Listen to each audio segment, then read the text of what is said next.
You couldn't ask for a better analogy to illustrate the difference between entrepreneurial practice and the bureaucratic world of one-size-fits-all medicine envisioned by many pundits as the preferable world of the future.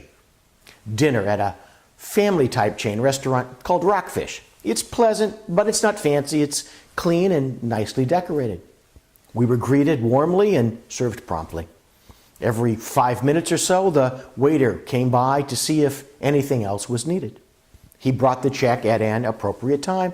He was not chatty, but he was polite. He wasn't cloying.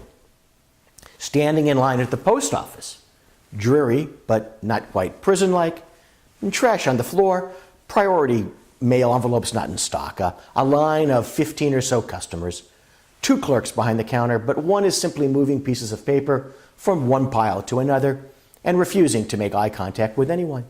The clock ticking toward 5 o'clock, bordered by 2 large signs warning that mail accepted after 5 will not be processed until the next day. The one remaining clerk walking away from the counter into the back room between helping each customer. And when she deigned to help someone, she made it abundantly clear that she was bothered by their presence. Rockfish wants to succeed, and there's tough competition in the moderately priced family restaurant market. No, their food isn't fancy, but it's good, and the service is wonderful. The post office, which is a monopoly, can't even compete against services outside of its protected bounds. Consider FedEx, which charges at least a 3,700% premium. The post office's only solution? Raise prices more and float the idea of rationing delivery from 6 days a week to 5. Their employees don't care to elevate the level of service or satisfaction because they almost have to shoot one another, and sometimes they do, to be fired.